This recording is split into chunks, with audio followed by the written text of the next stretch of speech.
Hello and welcome to Connected episode 575. It's made possible by our sponsors, Gusto and Ecamm. My name is Stephen Hackett. I have the pleasure of being joined by Myke Hurley. Hello, Stephen Hackett. Hello, Myke Hurley. How are you? I'm very good. How are you? I'm pretty good. It's Thursday. Is there anyone else here? Yes, the one and only, the benchman of Ricky, Federico Vitici. Good morning. Yes. Good hi. morning. Good morning. Good morning. Good morning. We have a fun show for you today. Yes. Hi. Oh, that was good. Oh, I Hi. like that. That was good. Yeah, that was really good. Yes. I'm also good. It's very windy today Ooh. here. Yeah, I don't like Oh, the wind in general. I can't imagine windy in Rome. I don't feel like you're a place for windiness. Oh, no, it gets windy. Gets windy. Mm. Believe me. Yeah, all my plants in the balcony are suffering because of the wind. Can I tell y'all a story about wind? Yes. So our new house, like the lights on either side of the front door, the one by the back door, they were like a silver color and they didn't really match anything, but we liked the way the lights looked. They were like a pendant light with like some stained glass in them that the bulb is in. So it's like really nice along the walkway. And I was like, well, I'll just take them off the house. I'll take them apart. They needed cleaning anyways. And I figured I'd paint them black, which would match the house better. And so I did the first two and they turned out really well. I was really happy with them. Took them apart, cleaned them really well, taped them all off, painted them and put them back up. And then I was going to do the third one that's around the back of the house. And I was like, well, great. This one will go really easily because the first two went so well. So it has been windy here. Memphis has made the turn into autumn now. It's like 70 degrees and sunny. It's perfect weather. So yesterday, you got to do like lots of thin coats on this stuff because it's metal and you want it to dry really well. And so I was doing, I think, the second or third coat yesterday, and the wind was picking up a little bit. So I was being careful where I was in relation to the spray paint. Didn't want to get paint like on me or my shirt or anything. So I'm painting and I'm finishing up, and this big gust of wind comes out of nowhere. And one of the pieces that goes against the house it's probably 8 inches tall, and I had it kind of sitting up with a rock behind it so I could kind of paint the edges of it. And it started to fall, and the paint is wet. I was like, well, I don't want it to fall on the cardboard and like get messed up. So I instinctually stuck my hand out to keep it from falling, the thing that I had just painted. So not only did I mess it up, but I had black spray paint across like 4 of my fingers and then had to this was all happening like as my family was coming home from school. So I had to explain what was going on. And anyways, I checked on it this morning. It'll be mostly okay. I got some touch-up stuff to do, but the wind is tricky. The problem was you did touch it up too much. I did touch it up. You shouldn't do that. This is funny because this was the beginning of this project. You were also late to a conference call that we were on because of it. I was. Remember? I was. This has been a very troubling project for you. It is. But there's a house light at the end of the tunnel, as they say. Follow up. Myke, why is the Vision Pro heavier? So on the last episode, you mentioned this about like the weight thing, and people were very upset about it, right? Like, oh, how could they make this thing heavier? And what they actually did is they added counterweights. So the new strap, the dual knit strap band. Did either of you buy this band, by the way? No. No? Okay, neither did I. I am interested in it, but I haven't bought it. I already have the 3D printed second one over the top of the head, and I don't use my Vision Pro, so like that's not comfortable. I'm not going to spend any more money. Everyone seems to like it, which makes me want it, but now it's sold out, and so I'm like, well, if you're sold out, I can't be bothered to buy you. So that's kind of where I am. But anyway, in the press release, a few people wrote in about this. We've got Matt in the document here saying the lower strap features flexible fabric ribs embedded with tungsten inserts to provide a counterweight for additional comfort, balance, and stability. This was in the press release, and I think it says something about the way which news is reported on social media. Like, this information was available, but everyone's like just wants a big take, right? So it's like, let's just post our take about how heavy the Vision Pro is, and it will get retweets on Threads. We're going to talk about iOS, the liquid glass toggle thing later on in the show. Sure. But while I'm talking about Threads, my Threads has been popping off, man. it's like a war on in my Threads algorithm as to whether this is a good or a bad thing. Threads is unhinged for design takes. Design engagement, incredible. I think, is what it is. It's But like I just get a lot of like Steve Jobs would never. Oh, me too. Oh my stuff. god! Yeah. Oh my god! It's unbelievable. It's truly incredible. Like, yeah. I wished I could give you my algorithm, Federico, so you could see the kinds of design takes that I get on my Threads algorithm. It's a thing to behold. Somehow that still sounds better than being called a hypocrite over and over on Mastodon. So yeah, okay. Well, you know. Yeah, that's a give and take, the ebb and flow, so to speak. Yeah. Of Again, social media. but Federico, that is your Mastodon timeline. That is not mine. Oh, I don't, yes. I don't have that problem. Oh, yes. on Mastodon. Yes. Yeah, that is that's yours. Mm-hmm. Okay. I spoke about my studio display backlight beginning to flicker, and I was concerned it's out of warranty. What was I going to do? A bunch of people reached out and said, oh, I have it too.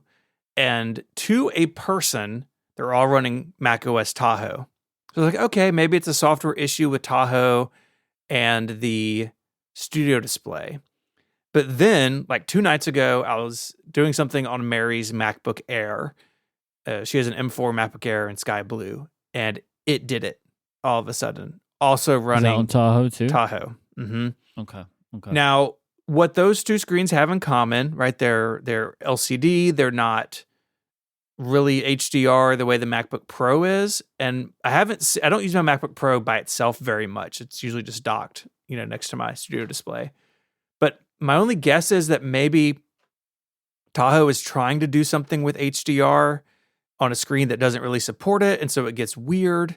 I also noticed it. I was in the Contacts application last night on my studio display doing some stuff. A really crazy night over there. It really was. I was fixing some groups, and first of all, in Contacts on Tahoe, you can't make a new group. It just doesn't do anything, which is just stellar. And but then I really hate it. Like the default background for a contact that's like that blue to purple gradient, which I don't need on a Contact Apple, it flickered, but just it and nothing else on the screen. So I think it's like a weird HDR type deal. And I'm not running 26.1 on anything to see if that fixes it, but it does seem like it's software, which makes me feel better about my display, lasting me longer than it has. So if you see this and you're on Tahoe, my hope is that Apple will get it resolved. Thus, I have filed feedback. Oh, good for you. Last week, I spoke about breaking my iPhone and my update at that point. So I dropped it. I contacted AppleCare, and I'd had a call with AppleCare before the show after speaking to, my case was escalated because I have an American phone, and I was trying to get a replacement here in the UK.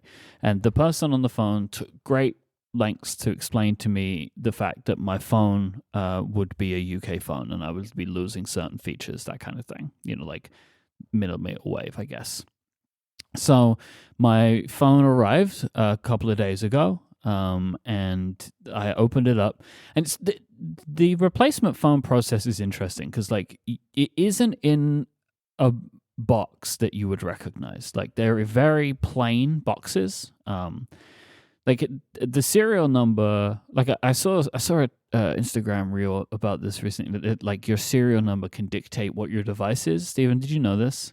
Yes, and Apple is working to randomize them where that's not true anymore. But for years, if you knew, just like a car VIN number, if you know how to decode it, you know what it is, what country it was built in. That sort of thing. And some of that data has been embedded in serial numbers too for a long time. Yeah, there's a letter about if it's a refurb phone or a replacement phone or whatever. And my serial number has the letter in it to say that it's a replacement phone. Because I was wondering for a minute, I'm like, oh, am I getting a refurb phone here? Which is not what I would particularly want. I would want a new device, realistically, considering the insurance. But anyway. So the box arrives, I open it up, and there's a SIM ejector tool on top. I'm like, yes, SIM tray. I'm going to have a SIM tray now. And I take my phone out of the box, and the first thing I notice is a millimeter wave antenna on the top of my iPhone. Hey! I'm like, well, that ain't right. That ain't right, is it? What's going an American on here? phone. And then I started looking for the markings, the regulatory markings, not on the phone, and no SIM tray. So they have replaced my US phone with another US phone, even though they told me that they would not do that. And I don't know how they have done that. But I have another 17 Pro now here sitting next to me. It's hilarious to have done a full restore again a month after I've just completed the other one. Yeah. So I feel like I had it not even yet. I was still picking up the crumbs of the last restore, and now I did it all over again. By the way, I'm sure people know this, but like there's always this thing of like your iPhone would not install your test lights. Mm-hmm. It does now. It does. Yep. It restores from the App Store instead, and then you just put the test light on, which is fantastic. Like, I don't know when they changed that, but that's a good change. I would always like have to look at my old home screen, be like, what am I missing? Because you kind of see through your home screen at some point, right? It's like, oh, I know this thing is here just by where it is. And well, what I had started doing was just downloading the App Store versions of the test light apps, like replacing them, so it would be ready for the upgrade. But yeah, so for some reason I have an American iPhone again. I don't know how they did this, but thank you, AppleCare, I guess. A couple of things here. I think it's possible that someone flew from the UK to America, got a phone, and flew it back just for you, like in a suitcase, handcuffed to their it's wrist. Possible. It's possible, right? Like, right. It did take a couple of days from when they said it would ship to when it did, so maybe they did that. That's because it was in a metal case, handcuffed to a dude. Yep. But really what we've learned is the millimeter wave antenna on top of the iPhone, it's kind of like a hat that would signify somebody as American. Yes. Think of that what you will. Yeah. Yeehaw, I have an iPhone. Make millimeter wave great again. Yeah. Well, congratulations. So have you sent your other one back yet? Like what's left in the process? I'm doing that today. Okay. Tomorrow, sorry. I'm going to do that tomorrow. So like last night, I felt I was comfortable enough that I could completely wipe the phone.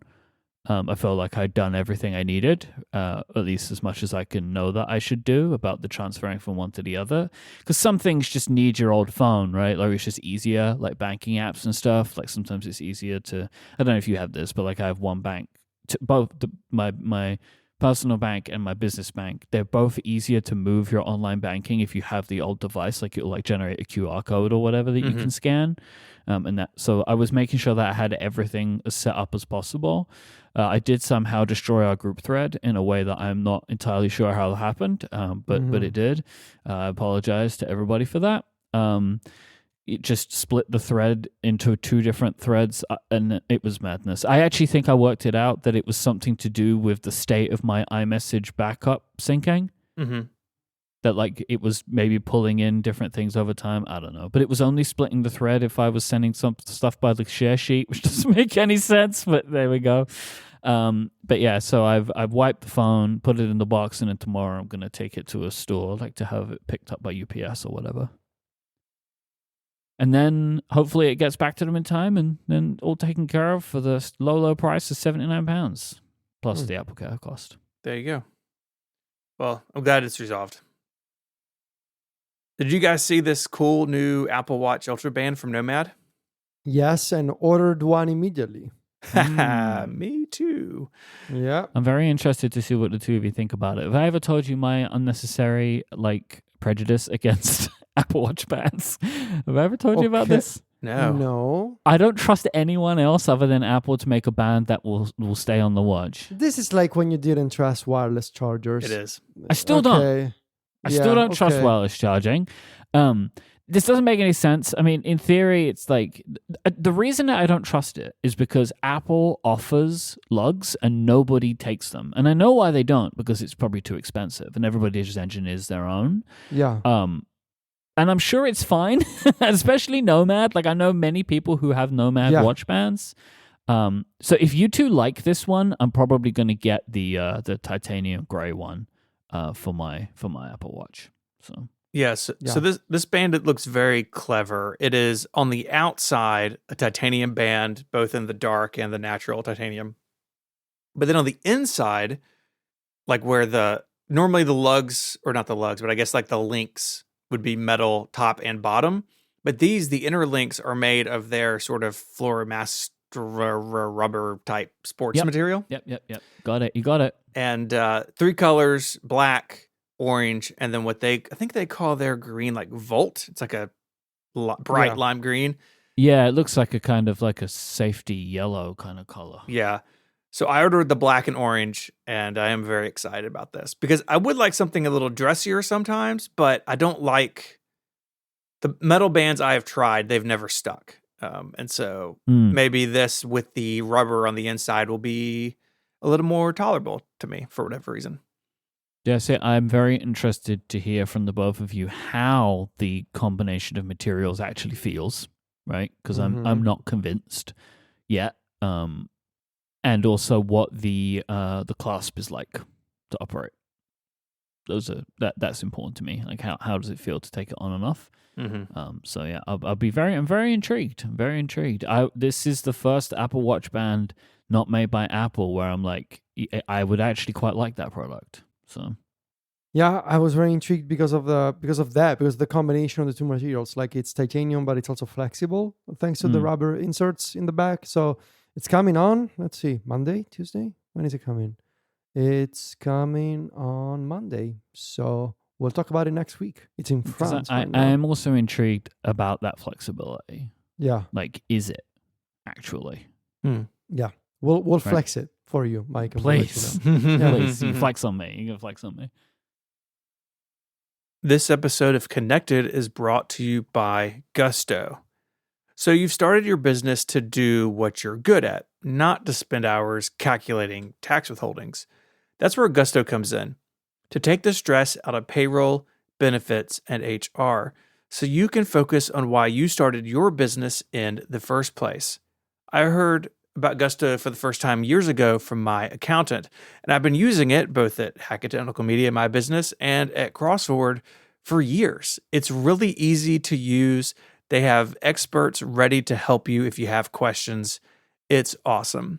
It's an online payroll and benefit software built for small businesses. It's all in one, remote-friendly, and incredibly easy to use, so you can pay, hire, onboard, and support your team from anywhere. Get unlimited payroll runs for one monthly price. There are no hidden fees and no surprises. You can save time with automated tools built right in, things like offer letters, onboarding materials, direct deposit support, and more. And you get direct access to certified HR experts to help support you through any tough HR situation. It's been a game changer for my small businesses. So try Gusto today at gusto.com/connected, and you will get 3 months free when you run your first payroll. That's 3 months free payroll at Gusto, Gusto, gusto.com/connected. Our thanks to Gusto for the support of this show and all of Relay. Oh no! My God. Oh no. Welcome back to the Quizzies, the quiz show within a podcast where I, Myke Hurley, quiz my connected co-host randomly and by surprise on a variety of varying subjects. Stephen, you didn't get to finish your statement. I thought that we were done. What did you say? When does your ship, your Nomad band? October 28th. Okay, that doesn't get you any points that you gave me the answer to that question, just so you know. Oh. So far, in the 2025 Quizzies, Stephen is at 420 points and Federico is at 215 points. Today, we're going to be doing a quiz about the iPad Pro over its lifetime. Okay. In honor of the fact that we'll be talking about Federico's iPad Pro review today. Now, I'm going to make, how many points? I was thinking 10. Let's say I'm going to do 20 points per correct answer today. That's what we're going to go with. But we're going to do we have a new system here. All right, so I've received, whenever we do one of these, I get a lot of feedback from people about how they don't like how the game works, right? Like there's many things, but there is one piece of feedback that I appreciate and I agree with. So what I want you both to do right now is to open an iMessage just to me. Okay. Because for this game, and maybe forever, I'm not sure, the two of you will text me your answers before you say them. You should come out of Do Not Disturb, or it's unfair. I've got iPhones in my hand. Wait, what do you mean do not disturb? What are you talking about fairness? I see Myke has notifications silenced. I'm looking at my iPhone. So you know who's It's coming not a in speed first. thing. It's not a speed thing. Okay. Oh, I thought it was like a buzzer, but the buzzer was your iPhone. No. You're both just going to text me your answers, and then you will tell the people, right? Like what your answers are. Really, this has come from the trivia segment of Waveform. I like how they do it. They have like whiteboards and stuff, but we're not doing that because we're an audio podcast. So this is purely for accountability. And also, I am sure on at least one occasion, you have both been swayed by the answer of the other person. Sure. Because that is just natural human behavior, where someone's like says the thing that you didn't know and now you know it. So I'm trying to avoid that. So yeah, Federico. Federico's making me really good offers. Are you texting collusion? Yes. Making me great offers so far. Yes. Great offers. I texted Myke, let me win, I'll give you €2. That converts, thanks to Yahoo Finance, to £1.74, which is... Yeah, you can buy a coffee. I actually cannot. I actually cannot do that. An espresso. Nope. Not even an espresso. Oh my not God. Not even that. No, I live in London. I can't buy anything. God. £1.74 could buy me nothing in this. Oh my God. I can get an espresso for €1. They call that caffeination inflation. Anyway. Stephen just lost 100 points. No! Yes. So hold on. We're not supposed to think out loud either. Like, look, don't be completely silent because this is an audio podcast, right? Right. So, like, right. we need to make some kind of noise during you coming up with your answers. Can it be? So you can do that. Yeah, you can do a little bit of that. We can see how it goes, but this is instead of me saying like you go first, you're just going to text me your answers, but then I will ask you each to read your answers, and then I will tell you if they're right or wrong. Does that make sense? Yes. Okay. All right. So you can answer as soon as you want. You could just send me your text message, and that's the way it's going to go. It's going to be hard not to do this out loud. I have to bite my tongue. Again, I want you to make some level of noise. Thinking about it. Talking about how hard or brilliant the questions are, that kind of thing. Oh, I have 8 questions for you in total today. Okay. Question number 1. Which year was the original iPad Pro announced, and what iPhone was also announced at that event? You have to give me the answers to both of these to score the 20 points. They both have to be correct. So the original iPad Pro, what year was it announced, and what was the iPhone that was announced alongside of it?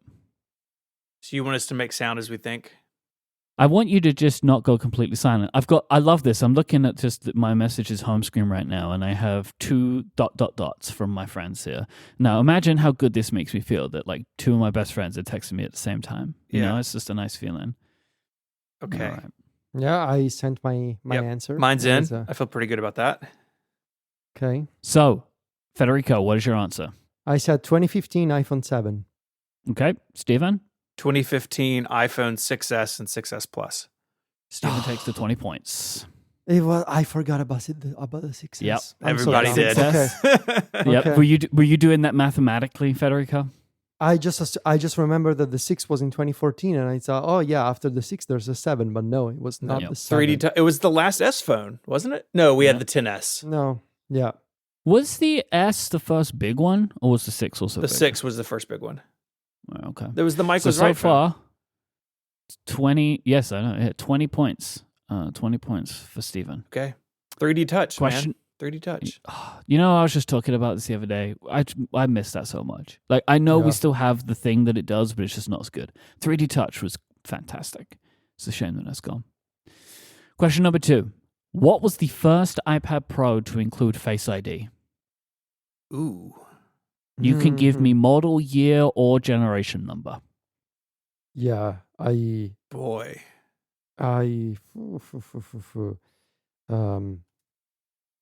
Try my best not to make these easy. Yeah, that's legitimately difficult. Yeah. I can tell you the circumstance that I remember, I think. Okay. If the circumstance has the year in it, yeah, then that will count. Yeah. There was only one of these circumstances, so I think it qualifies as a point. Okay. But that's up to Myke, really. Yeah. Well, it's up to Myke. I sent my answer. Yeah, I don't feel good about that, but Yeah, okay. Federico, tell me your answer. I said iPad Pro announced at the Brooklyn event. Okay, that won't score. We'll find out if that was correct or not, but I can't give you the points for that. Steven? Why not? That is Because correct, that I is think. not an iPad. That is not like, we can't be like, the Brooklyn iPad. That is not like a thing that we can all Why agree not? they did. There was only one event. Yeah.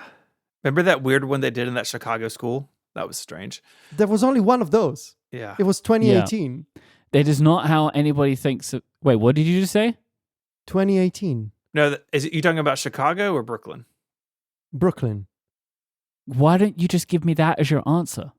Because I remember the Brooklyn event first, and then I thought about which year was it, and I said 2018 because it was after. Like, you want a quick answer? I gave you a quick answer, which is technically... It doesn't have to be that quick. You can think about it. Stephen, what was your answer? 2018. You're both getting the points for that one. Federico. No, he talked himself into it. Come on. It doesn't matter. There was I'm only giving him the one points. Brooklyn event. I'm giving him the points. I'm giving him the points because this may have just been an issue with the way that I explained it. You don't have to be that quick, right? You can take a second to think about it still. You're both getting the points for that one. It was the 2018 iPad event. Yeah. That was also the Retina MacBook Air, I think. Yeah. If I will just say, if he would have said that after you gave your answer, Stephen, I would not have given him the points. Okay. Right. But he said it before you said anything. So I need to jump in. As soon as he answers, I'll give my answer. Okay. What? Okay. Question number 3. Which iPad Pro model was the first to offer a mini LED Liquid Retina XDR display? God, those names are awful when you hear them out loud. Mm-hmm. Mini LED. Mini LED. For this one, I need 2 pieces of information from you for it to count. It can be either, again, the year or the generation, and then also the iPad size. Oh, that. Yeah. So this is a mini LED Liquid Retina XDR display. I'm torn between 2, but I'm going with I'm going with this one. Oh, you both text me at the exact same time. Okay. That was amazing. All right, Stephen, what's your answer? The 12.9 inch in 2020. Federico, what is your answer? I said M1 iPad Pro 12.9.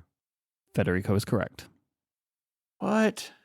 Yeah, Yep. because so I remember that everybody was focused on the chip, but I did a big segment in my review about the display, and I remember that for the M2 review, which I read again a couple of days ago, I had a line that said, and in addition to the display that I mentioned last year, something, and for the M2, I focused on.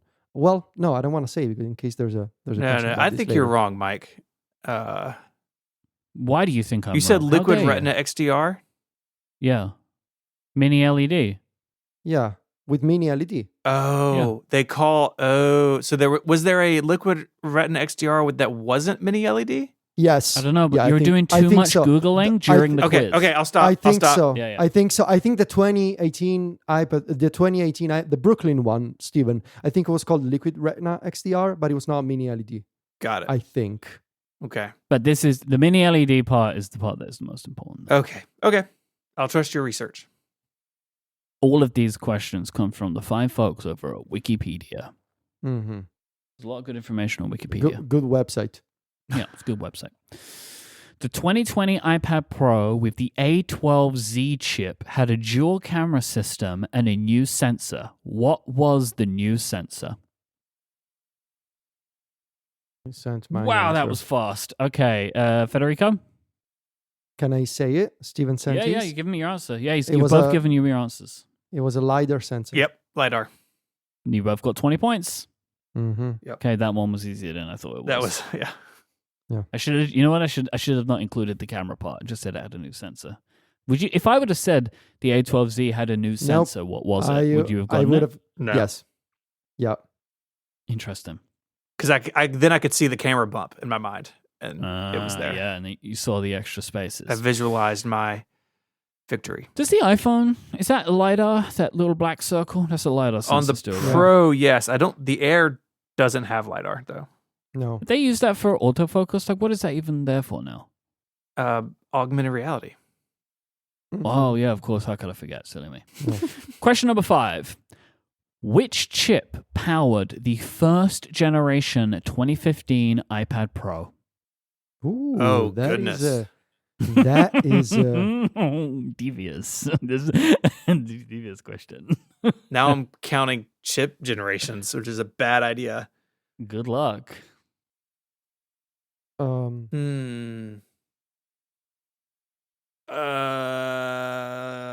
Wow, which chip generation in the first iPad Pro? Yep. Well, obviously, they were not called M. I've submitted my answer. Well, I submitted a answer. I don't know if it's good or not. I'm torn between two. Okay. Whatever. This is gonna be wrong because chip names are not my forte, so to speak. Whatever. Okay. Federico? I said A9. Steven? I said A9X Bionic.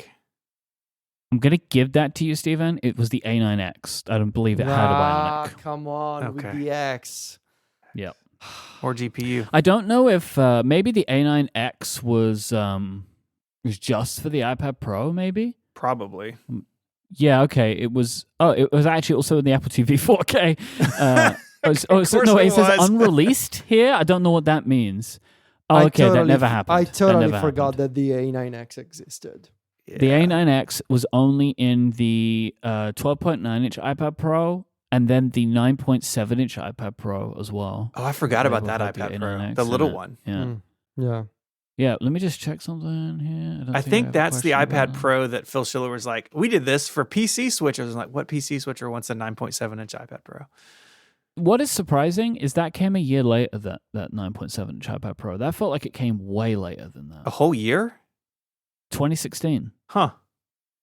I feel like that was like years. I think it was with the from iPhone between the SE two of because them. it was like, this event is for little products.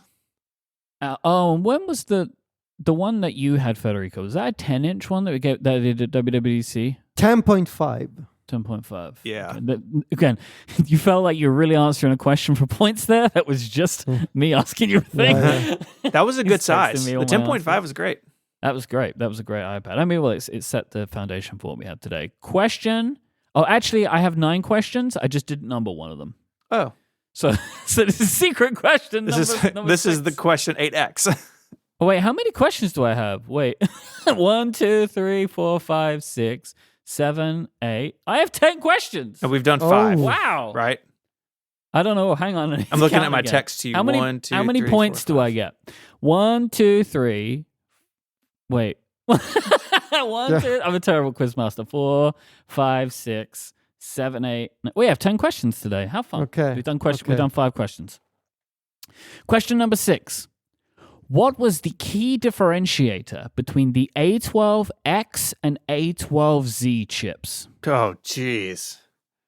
A12. A12X from 2018 and the A12-7. Wait, no, What? A12Z from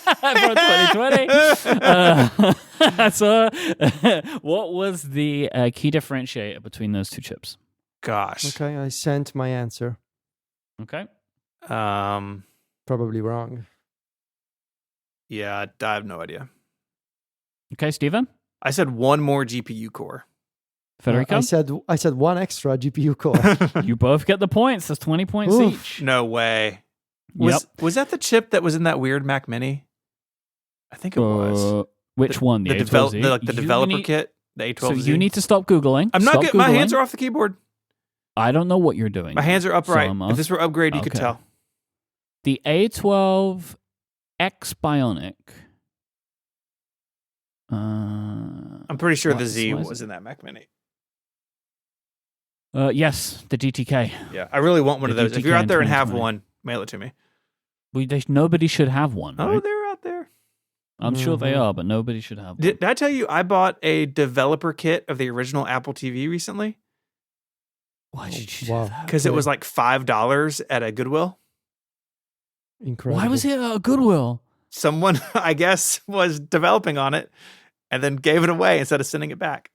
That's incredible. It doesn't power on, but it's kind of a cool piece of history. I mean, not with that amount of energy. Maybe you could do it if you put the effort in. Question number 7. Jeez. By the way, it's 100 points to Steven and 80 points to Federico. So this is very close. This is a very close game so far. Question 7. Which iPad Pro was accompanied by the What's a Computer ad campaign? Ooh. Now that is difficult.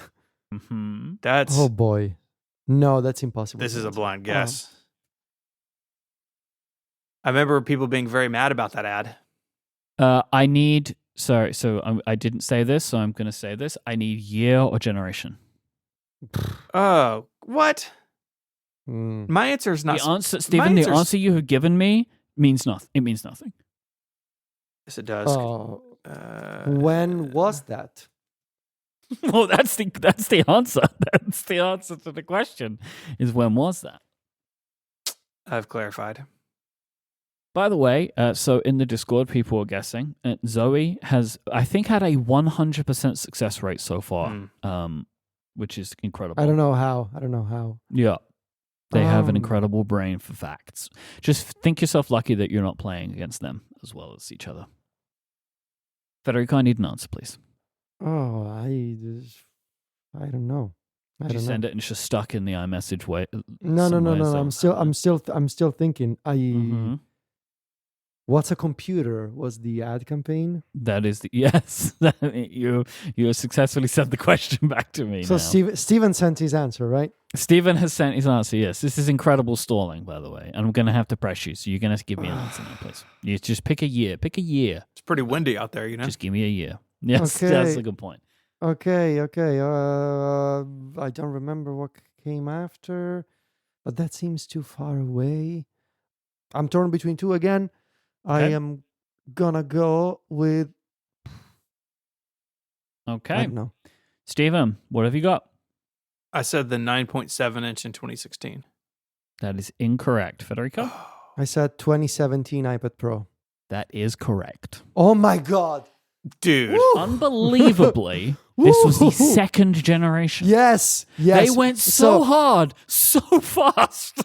Yes. Like incredible. So my thinking is that I was going to go with the first one. Yeah. But it seemed too far away in time.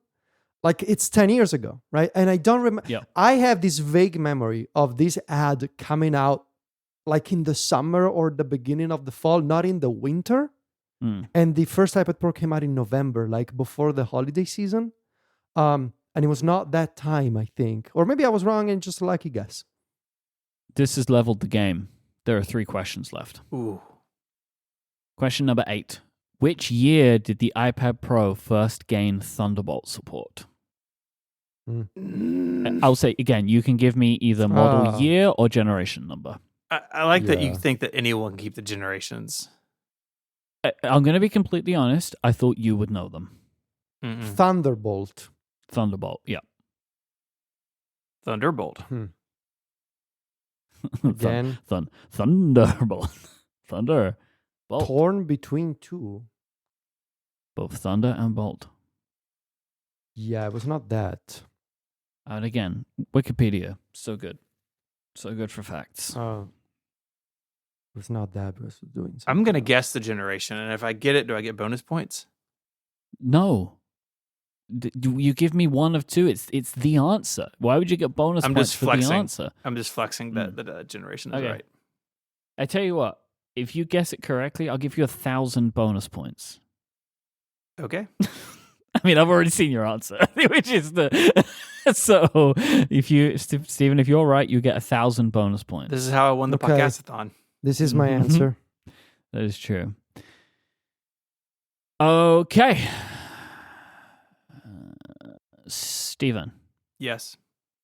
Would you like to give me your answer, please? I said the 3rd generation. What? Okay, that is incorrect. Federico? I said M1 iPad Pro. That is correct. But that's not the question. I know, that's the problem. I needed year or generation. I need year or generation. Isn't M1 a generation? No, it's a chip number. Oh, okay. The 2021. That is correct. Uh, I'm going to give you the. I mean, it's like there's only one M1 iPad Pro. Like I know. For future questions, the next two, I don't want chip names. I need either like this is 5th generation or this is the year. What does it matter? You should be more flexible. That's a great It's point. not like it's From not now like on, the now on, you can also give me the chip name because it's also not the answer for any I mean, more questions. it is fixed in time. Yeah, I know, Kate, that I'm supposed to answer in the form required, but what if the form required is wrong? Like, Great we could have point. this Question number 9. Federico, I'm being kind to you today. Thank you. Don't push me. Hang on. Yeah. Hang on. Yeah. Yes. Hang on. Mm-hmm. How are you counting iPad generations? Because didn't they do the thing for a while where the generation was different based on the size? I can't answer that question. Wikipedia is how I count them. So like there was the 10.5 Whatever and the 12.9. it is, Steven, I can tell you that this was not the 3rd generation iPad Pro. Yeah, it was not if the that's what third. you're looking for. Like, no matter how this is counted, that was not the 3rd But generation. wasn't of the Okay. You know? I'll just let the people speak up if I've been robbed. Okay, so no. Let's dig into this then. What are you asking me? So for a while, the generations were offset from each other because the 10.5 inch was a one and done, but the 12.9 already existed. So for a while, wasn't it like 11-inch 2nd generation, 12.9 inch 3rd generation at the same time? Even then, Steven, your third 12.9 iPad Pro would be the 2021, not the 2021. Okay. Yeah, I see what you're saying. It wasn't that. So Okay. the 2nd generation iPad Pro, at least by Wikipedia, includes the 12.9 and 10.5. The 1st generation is the 12.9 and 9.7. Zoe says that you're wrong. Well, Zoe is arguing with Wikipedia. It was I the don't 3rd care. generation 11-inch. What was the 3rd generation? I mean, that is a What bit. are we even that talking is about? there is more of a stretch to say that it was the 3rd generation 11-inch model to get Thunderbolt. I'm just googling 3rd generation 11-inch. Then to tech say specs. it was the M1 iPad Pro. The M1 iPad Pro is a moment fixed in time that Dude, everybody can agree iPad Pro upon. 11-inch 3rd generation was the M1. Wow, that is okay. I will settle Okay. for half points. There are no half points. No, that's not up to you to decide. Call up iPad Jason. Pro. Call Jason. All right. iPad Pro 3rd generation. Why are we calling Jason? Jason's got nothing to do with this. Well, he I can don't know. adjudicate. What is Jason going to do for anybody? Adjudicate. The 11-inch model, the 3rd generation Pro features. I'm looking it up now. So the Wikipedia page for the 3rd generation iPad Pro has no mention of Thunderbolt. What am I supposed to do with this information? Here, but I'm going to send you this. Okay, Zoe did it. Apple support. iPad Pro 11-inch 3rd generation is the M1. Steven is saying that technically speaking, a 3rd generation iPad Pro that received Thunderbolt was the 11-inch model, because up to that point, they had only made 3 generations of the 11-inch model. So I'm not... But my argument would be, which is the argument that we would all agree Steven, with, that were the you iPad honest? Pro is defined by the 12.9. No. In any that's- logical scenario, that is the way we would make that argument, Look, which is exactly the way that the Wikipedia editors do Look, too. I fell into this half answer, okay? Okay, congratulations to you.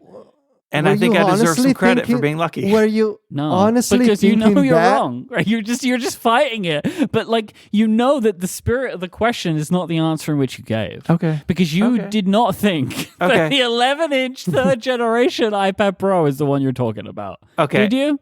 You know what? I'll go wherever you want to go, but if you think I'm wrong, tell Myke on social media. Just hashtag justice for Stephen. He's not Yeah, gonna you care. can give me justice for Stephen. That's really Justice good for you. Stephen. You know what, Stephen? You'll get 5 points. How about that? Okay, I will settle for half the points that are available. Well, I'm giving you a quarter of the points. I will settle for half. That's good for you. You've got 5. Can I have 7? Question number 9. What is the starting price in American dollars of the original 12.9-inch iPad Pro at launch in Jeez. 2015? Jeez. No idea.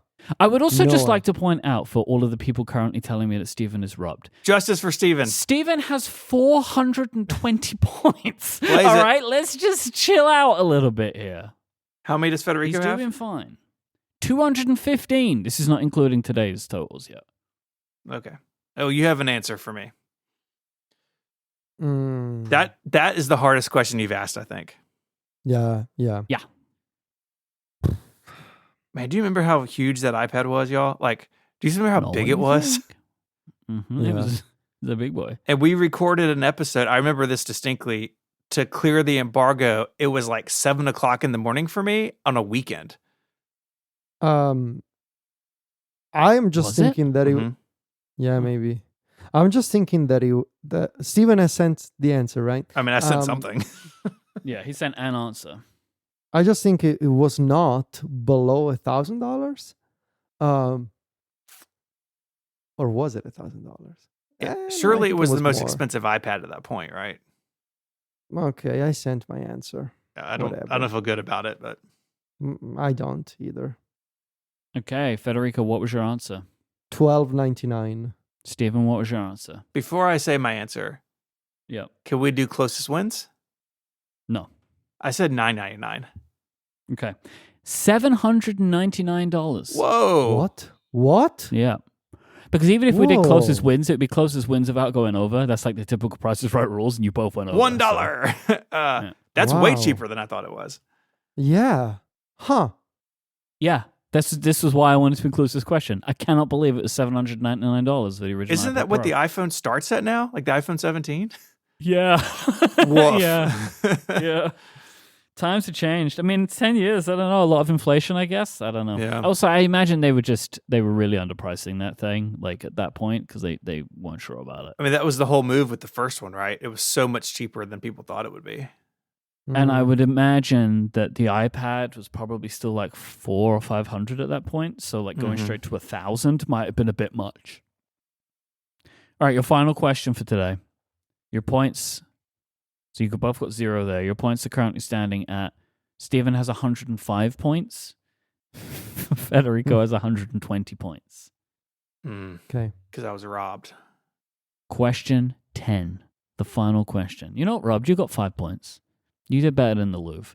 Which year or model generation was the first iPad to support Apple Pencil Hover? I Yep. will also take the name of the chip. All right? Yep. This is what we've learned Hover. for today. Yeah. Apple There you go. Pencil Hover. What was the first iPad to have Apple Pencil Hover? Mhm. Boy. Year or chip? Federico, for a tip of the hat, do you want to guess the generation as well? 'Cause you give me a Uh, Get lot of out. information in this text message. Did I say he would get points? I said a tip of the hat. It would just be like a little nod of acknowledgement from me.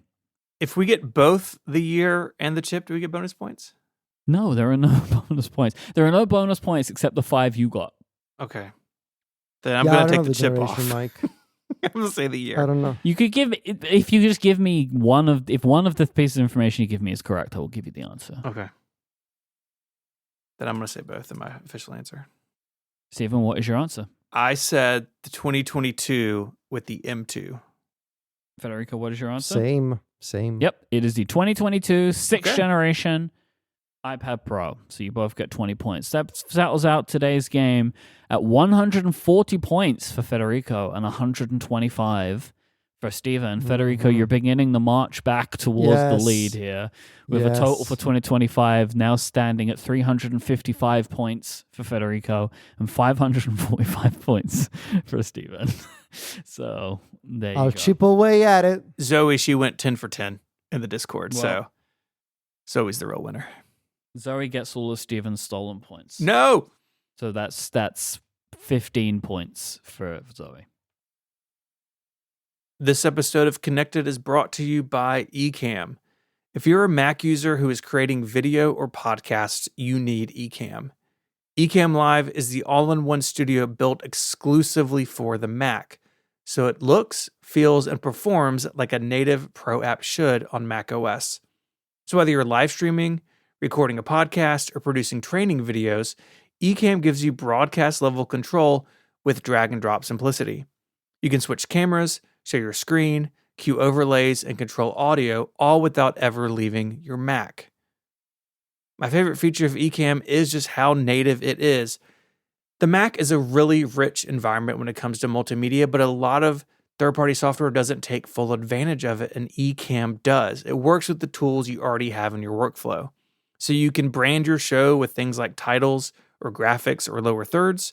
You can pull in guests via interview mode or record multi-track audio for perfect post-production. And if you're into automation, Ecamm works beautifully with tools like the Stream Deck and Loopback, as well as many other Mac tools you already know and love. You can upgrade to Pro and unlock Ecamm for Zoom, letting you feed your polished setup straight into Zoom meetings or webinars, share Zoom comments on screen, and even capture each participant's audio and video separately for easy post-production work. To get 1 month free, go to ecamm.com/connected and use the code CONNECTED at checkout. That's 1 month free of Ecamm Live at Ecamm, ECAMM, ecamm.com/connected. Our thanks to Ecamm for their support of the show and all of Relay. So Federico, since we last recorded, you have published your M5 iPad Pro review. Yes. Loved it. Super great. Very detailed and some specific things we're going to talk about. But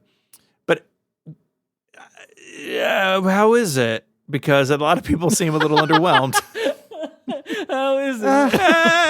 How is the iPad? How is it? Mamma mia. Mamma mia.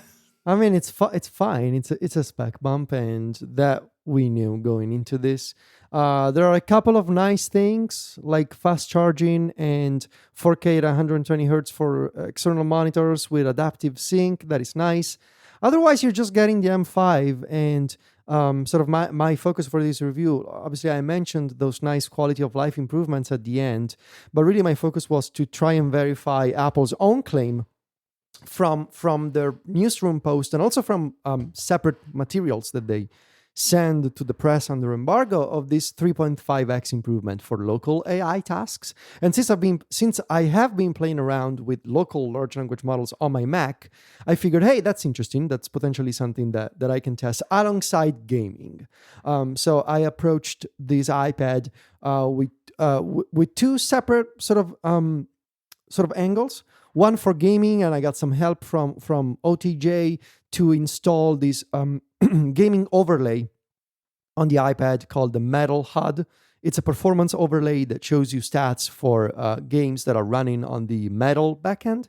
And I lost my mind trying to verify Apple's claim of 3.5x improvement on local AI tasks, which turned out to be a very complicated story that I still have not been able to figure out myself. In fact, I also had a review unit of the M5 MacBook Pro, but I did not post anything because I could not get it to work on the M5 MacBook Pro either. So overall, I would say if you have an M4 iPad Pro, you don't have to upgrade. Oh, yeah. I would upgrade if you're coming from, unless you're like the world's biggest fan of fast charging and external displays with high refresh rates. There's someone out there. Fast charging enthusiast. Yes. Or like if there's like a very niche, a very particular application that you use for production work on a daily basis, and you know it's gonna be like 3 times faster because you use that specific application every day, then sure, I understand. But otherwise, you're fine with your M4 iPad Pro. I would only advise M1 and maybe M2 iPad Pro owners to upgrade because you are getting a really nice performance bump coming from those to the M5. Yeah, I think the AI stuff is particularly interesting. And we spoke about this last week as like a secret preview to your review that Apple's framework and stuff aren't ready. But on the other hand, very few people are doing this stuff on device anyway, right? Like the average consumer who is using these tools, they're doing it in a web browser. And it doesn't matter if you're on a Chromebook or an M5 iPad, right? Because it's just a web page and all the compute is happening elsewhere. Yeah. Do you think that Apple is working on these technologies, because this generation does mark a shift, right, with the neural stuff embedded in the GPUs. Is this just something that they're building for the future, even just for themselves, for like Apple Foundation models, or? Yes. Yeah. Yeah. I do agree they're doing the right thing. And I do let me make this even more clear than maybe was in my story. I do think those performance improvements are absolutely real.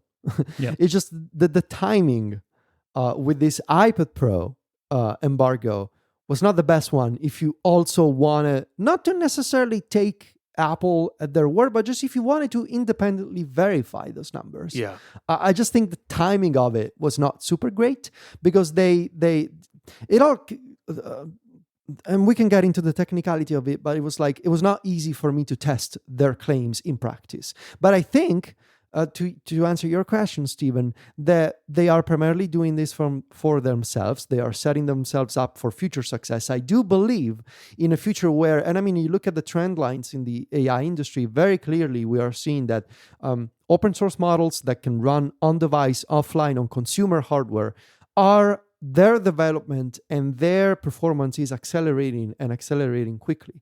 The fact that we went from take a look at last year, a couple of years ago, where these open source models were really lagging behind the latest frontier ones hosted by OpenAI or Anthropic or Google in their cloud services, to right now where you can get some models from China that are like 3-4 months behind the latest cloud model. Or in the case of DeepSeek, you take a look at the latest, came out last week, DeepSeek OCR, that has become already like a new industry standard for on-device, private, offline, AI-based OCR. Like, it's incredible the development that is occurring in that space. And you got to believe that Apple would like to see a future where they have a better foundation model and they can say, we can do all these things with AI on device thanks to the power of Apple Silicon. On device just falls right into their hands, their playbook, right? That kind of thing, It's a happy accident for them, I guess. And it's no like, I don't think it's they realized maybe a couple of years ago, and that with their unified memory architecture that they have, they can also push that front of performance. And so that's why we're seeing the neural accelerators first in the CPU, then in the GPU. So they're taking advantage of that. It's maybe a late realization, but they're doing that regardless. And I think they're doing the right thing.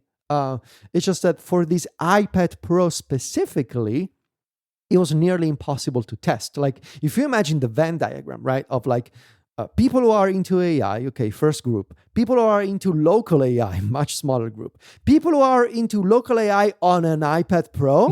4 people. That is like really, it's a very niche thing, but it was also something that they wrote in their press announcement. Yeah. Which is why I quoted like that part in my conclusion. This is what they are saying. They are selling this product with those claims. So why not try to independently verify them? And that's what I tried to do.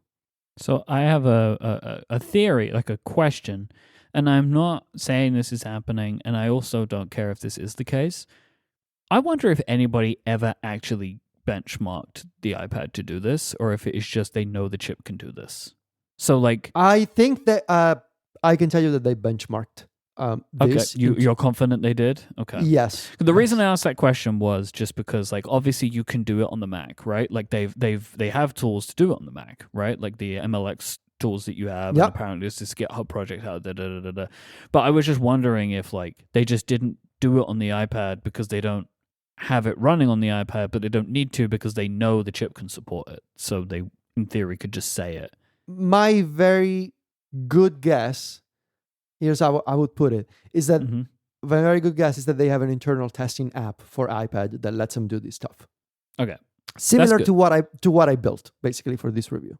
As I say this out loud, I realize how boneheaded it would be if they didn't actually have tested it to say it, considering everything that's happened to them in AI over the last couple of years. I feel like, as I am now saying this aloud, like I would like to believe that they're smarter than we'll just make the assumption and be fine. No, they absolutely have that. Also because you cannot use the M5.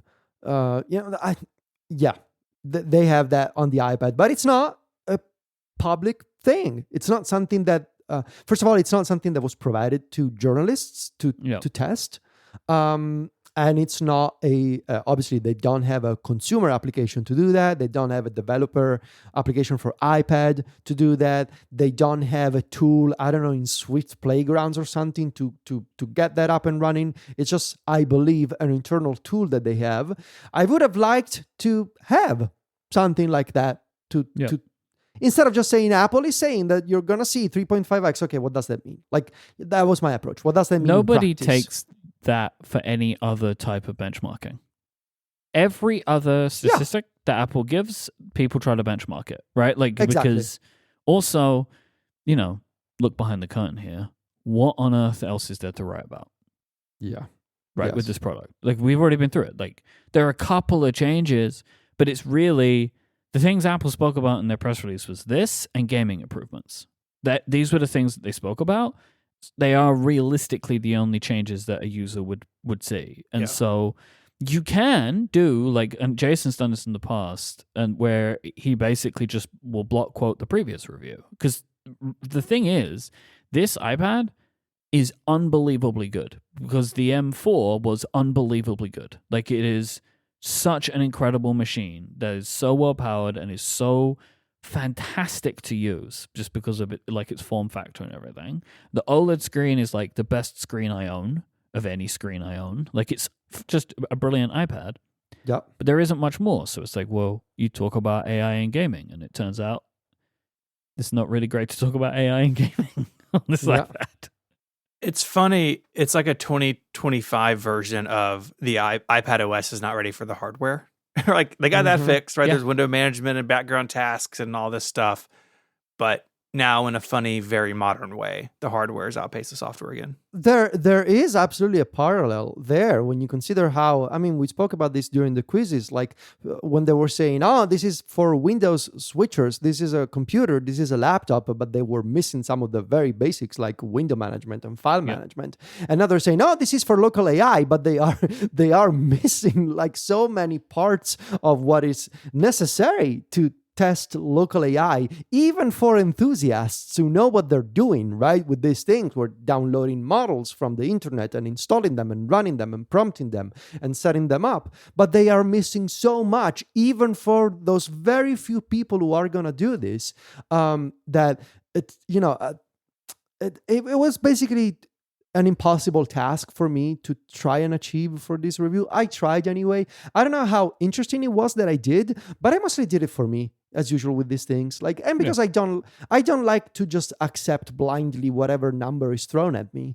And so I mostly did it because I was curious, and then I basically wrote up my notes and my thoughts, and I have opinions. And if people don't like it, whatever, I did it for me. And ultimately, that's my philosophy for Mac Stories. But yeah. I figure there have never been more numbers on a Mac Stories post than there was in this one. Like, I read this post, and I love you, and I love your writing. I glazed over at certain points. This is like, I don't understand what these terms mean. Like, I don't know what a quen is, but it seems important. These kinds of things. But I could follow along with what you were saying, which I think is a testament to your writing, even though I didn't understand the terms. Oh, thank you. Yes, Quen is the model. Quen is the open source, the family of open source models from Alibaba. So from Alibaba, I prefer guess that. I prefer Temu AI models. Little joke about. Yeah, no, I got it. I absolutely got it. Yeah, it was really good. I want to circle back to something you said a second ago, because it's also an issue on the Mac of, if you have an M4, you don't need an M5, right? And there was just so much chatter with the M5 that, like, oh, this is, it's a boring incremental update. And so I sort of rage blogged this post the other night. It's like, I was in my mind. I came upstairs after dinner and I wrote it that's fine. That's what we wanted, right? We want Apple Silicon to make reasonable annual progress, and that's what they've shown. And it's just so funny how quickly people forget that, right? Like, it was very exciting in 2020. It was a huge jump, right? Those things only come along every so often, no matter what platform you're on. And I think, honestly, Apple's on an incredible run with Apple Silicon. I mean, the graphics increase on this one is bananas. Oh, yeah. Right? Yeah. So, like, there's still a huge increase. It's massive. It's like nearly 50%. And, Jason said this on Upgrade. They don't touch or really meaningful update every part of the system on a chip every time, right? So this time it's GPU and storage speed. And other times it will be memory bandwidth or clock speed or the number of cores, right? It's totally fine and acceptable that if you have an M4, you don't need an M5, right? And there sort of on the flip side of that was there was consternation about Apple comparing the M5 to Intel and M1 Max in their press releases. It's like, well, yeah, because that's who is buying a computer right now, right? There are some people in our audience and on this show who upgrade computers way too often, but most people go 4, 5, 6, 7 years. And when you reach that far back, you have to talk to Intel and M1 customers, right? It's not punching down to talk about Intel Max or M1 Max and iPads. You're getting into the reasonable upgrade cycle at that point. And I thought a lot of that kind of got out of hand, a little silly over the last week. And I mean, I think your review, Federico, is a great example of this, right? Like they are moving forward in certain directions this year. And for people who don't need that direction or it doesn't matter to their workflow, then like, yeah, sit out the M5. It's no big deal. You know, the M6, M7, M8 will follow, and that'll be a great update mate? to your M2, M3, or M4. You what, mate? What, mate? You what, mate? Oh my gosh, I can't wait for M8. Oh my god, I'm gonna be so excited about that. You what? You what, mate? It's very funny to think that next year they may be talking to me with a MacBook Air update. Because I'm still using the M2.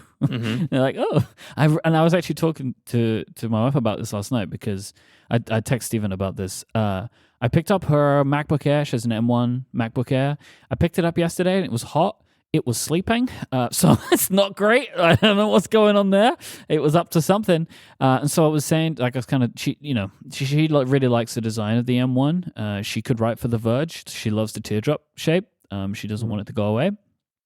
And I have been trying to tell her about how great the new ones are. And I was just like, you know what? I said, I have a 14-inch MacBook Pro at the studio that I forgot to trade in for anything so far. Do you want to try that? And like I said, I know it's completely the opposite, but you may at least benefit from the screen and all those kinds of things. But we'll see how that goes. I think at some point we have to move her forward. But I did want to ask you a question about your article, Stephen, and this is more just like a thing that I think about sometimes, which is funny to me because you reference it in here of like Apple was stuck by Intel, right? Like, and this was the thing I remember at the time, right? People were really wanting Apple to get off Intel because Intel's delays would delay computers. Yeah. And I think about that when looking at this M5 line of like, well, where's the Pro and Max? Sure. Like this stuff happens. Like, yeah, Intel was the reason, but like, I can't imagine that Apple's original plans are always the way in which they fall when it comes to Apple Silicon. Like, sometimes feels like they're not on any kind of regular schedule, but they try to be. You know, it's like this one came out 14 months instead of 12 months. Or like, oh, this time round, the Max comes first, and this time round, the base one comes first, and yeah, I would say a couple of things there. I got some feedback of like, no, like the Intel MacBook Pro was updated every year from like 2008 to 2018 or whatever. Like, yes, that's true. But if you dig into those updates, most of them were, or a lot of them were even more minor than what M3 to M4, M4 to M5 is. And infamously, I would say, because it may honestly be the end of the company, Intel really struggled to get their node size down, and that held back products that Apple wanted to build. You layer on top of that, and this was sort of my bigger argument, was the Tim Cook doctrine, right? That Apple should own and control its key technologies.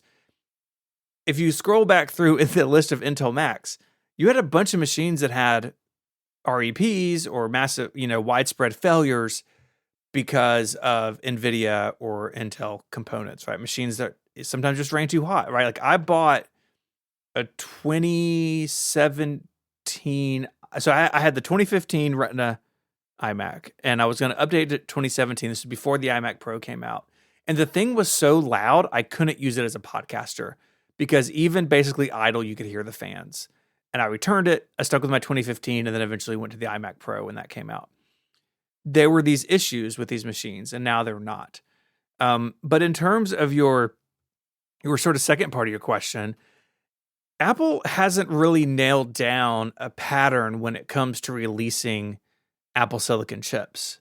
The M1, right? The M1, there was the base one, and then the Pro and the Max came later. But with the M3, if I remember correctly, I think that was like the nighttime, scary event.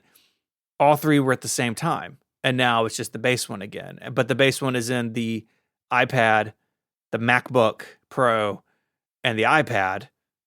The MacBook Air tends to be behind. It's just there's not a clear Then pattern. We have the thing with the Ultra chips, right? Yeah, too. There's no Ultra. Right, like there's no Ultra 4, right? It's the Max. And they released the Ultra 3 when we were expecting the Ultra 4. Yeah. So I don't think any of that is as serious as the roadblocks that Intel was hitting. Now, that doesn't mean it won't always be the case, right? As these things get smaller, will Apple and TSMC struggle the way Intel once did? Time will tell. I don't think so. TSMC is the best at the world in this sort of thing. But to date, I don't think Apple has hit those issues. Now, if you've been waiting, say that you were waiting for the M5 Max, that's a bummer that it's not here yet, but it will be at some point, and I think that's okay. Anyway, iPads, man, they exist. Pretty good. iPads run iOS. Well, they run a version of iOS. They run iPadOS, but iOS 26.1 Beta 4 is out, and they did the thing. There is a new toggle in display settings to allow a user to choose a look for tinted glass. You can either keep the clear look or a tinted look that I would say downplays but does not remove the transparency level of the system UI. I mean, I haven't installed it. Maybe if either of you have, you can tell me if I'm right or wrong on that. But the images that I've seen, you can still see through the UI, but it's not crystal clear.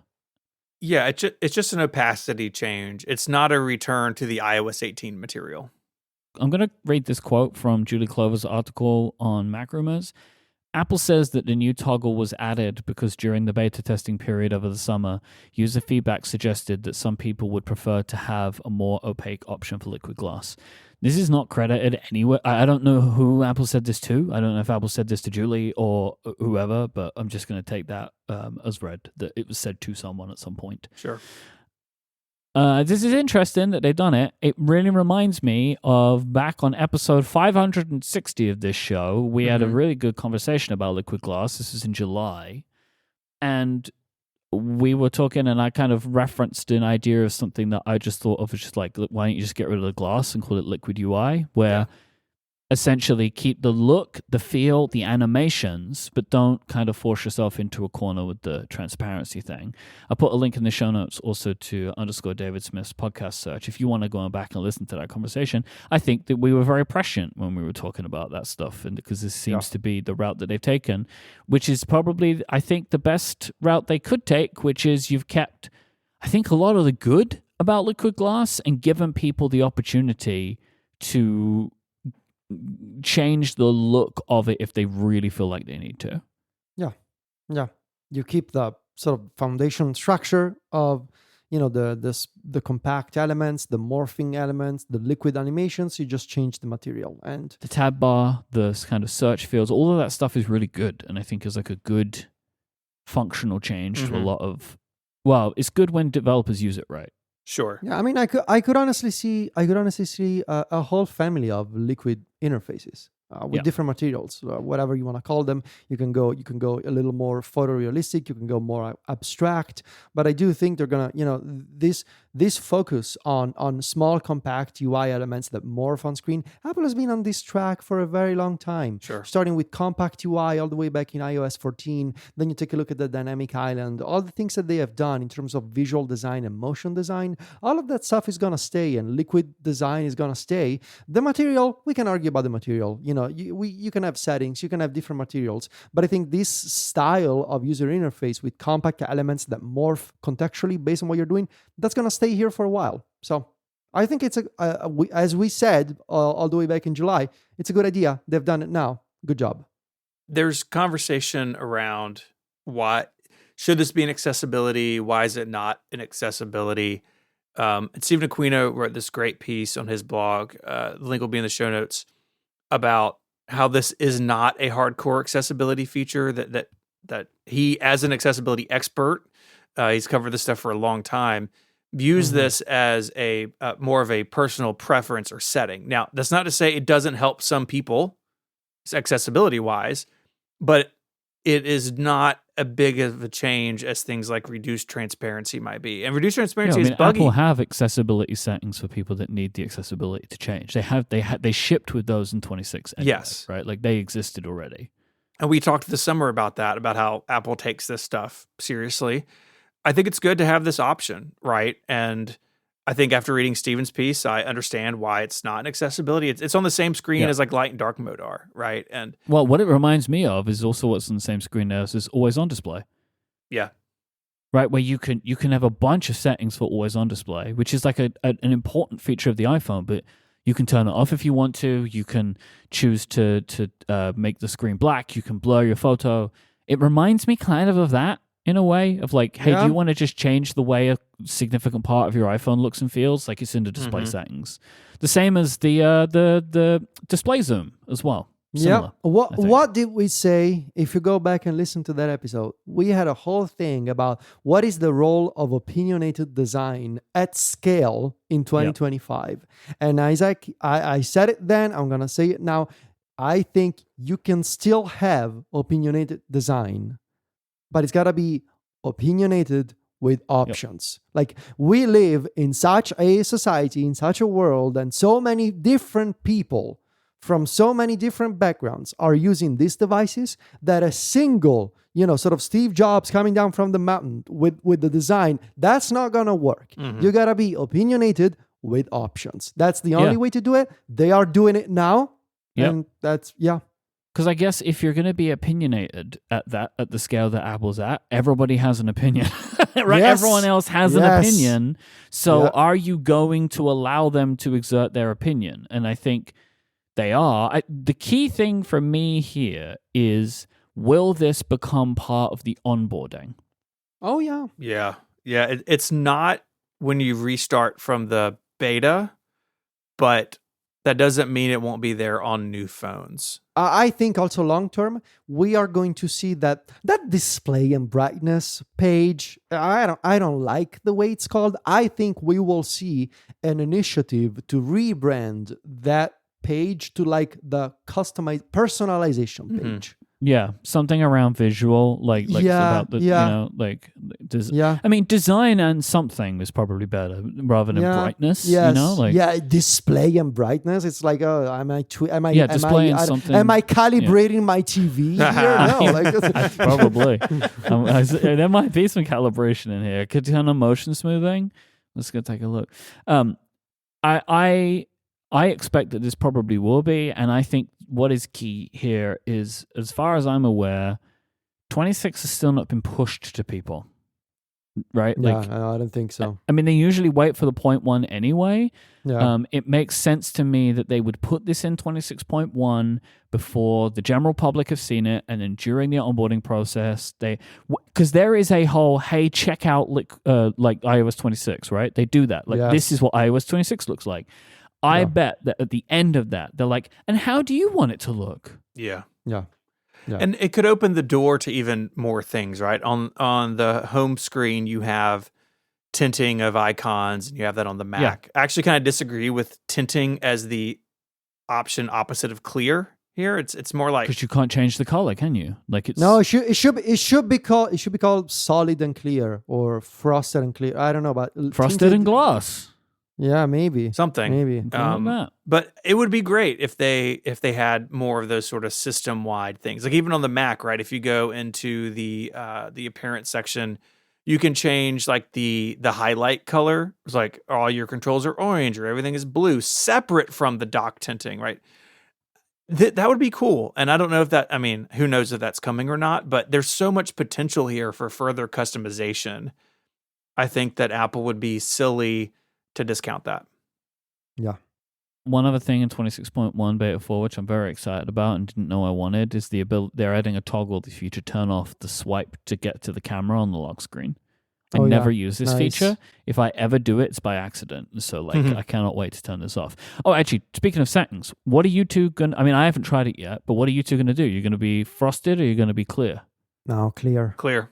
Yeah, me too. Live your life. You know what I mean? Live a little, you know? That is a dangerous statement. Don't read a notification every now and then. You know, it's amazing. This is the life. Yeah. Yeah. This is the way we live. It looks very different on light and dark mode from the images that I've seen too. Like on dark mode, it's a bit more clear than it is on light mode. Yeah. Which I think makes sense because dark mode is easier to read than light mode anyway. Yeah. And in terms of adoption, like I know with Widgetsmith, iOS 18.6 has twice the users of iOS 26, right? And that's a very big app with a very sort of general public usage base. Well, that would change once they push it out, right? Yeah. If you added all versions of iOS 18, it's like 3 times the number of people running iOS 18 than iOS 26. Any iOS 27 in there? Not that I see. Is there iOS 27 in Yeah. there? What is this? Car OS? What is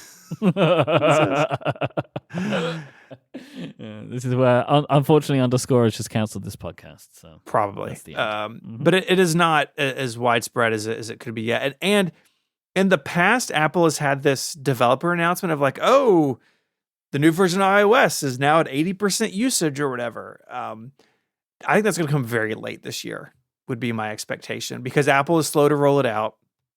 And I do think, not to the degree there was with iOS 7, where like people were telling other people not to update, but I do think word has gotten out of like, oh, there's big changes in this new version that maybe I don't want yet. And I know that I have been asked, it's anecdotal, but by a couple of people of like, hey, should I update? And I never get that about the iPhone, right? Not since the iOS 7 days. And iOS 8 suffered from that a little bit because people had flashbacks. But I do think out in the world, there is a perception that, oh, this is another big change and maybe I want to hold off. So in a way, Apple has some time to kind of keep tinkering with this. But yeah, options are good. Yep. Well, I think that does it for this episode of the Connected Podcast. It's been a good one. We've been some places. You know, we had the quizzies. Yeah. We had new iPads. We had Myke's new phone. Lots of stuff. I'm really stalling because I'm on the wrong tab.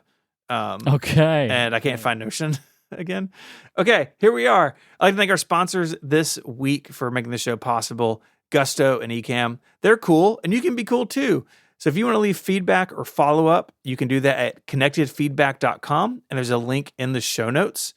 There's also a link to get Connected Pro, which is the longer ad-free version of the show. We do it each and every week. This week we talked about footwear and Pokemon.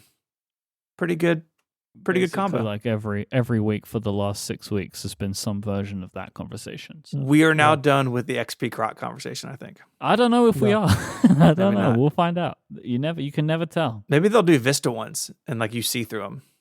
They're just clear, yeah. They're just clear. And nobody wants them. Nobody wants them.